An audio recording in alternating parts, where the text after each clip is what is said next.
he's a unicorn. You know, I mean, he's a guy that makes the game easier for every player around him. The game becomes easier for Gibson, Jimerson, Isaiah Swope, you know, Kellen Thames. It's rare to have a player that makes the game easier. He simplifies the game for all of his teammates. He's an unbelievable leader.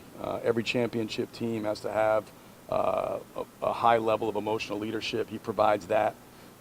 He's unbelievable in the locker room. He's unbelievable in terms of, you know, how he coaches the guys, how he talks to the guys, the way he holds people accountable, but also the way he does it in a way that encourages and lifts his teammates up. He makes everybody around him better, coaches and players. And so, you know, there's no, you know, it's hard to quantify, you know, a metric of who he is, but he's a really a special player, and then he's an equally special young man. I think the combination of those two things is whatever they have him at 20. Like when you account for the whole deal, you know, there's not a player in America, you know, I would take over him. As long as today goes good, he'll start on Friday. We need to get him some reps. He needs to get a rhythm. I think, you know, everybody's like, you know, would you play him, then just play him against Santa Clara? But I think what you miss in that is a couple things. One is his conditioning.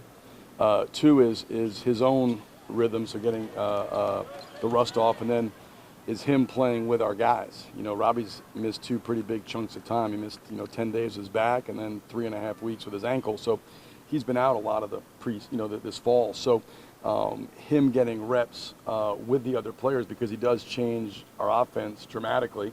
All that's important going into Santa Clara. It's not something we want to be doing on November 4th. So, you know, the hope is he'll start, and he's not going to play. You know, he won't play 25 minutes, but he should be able to play.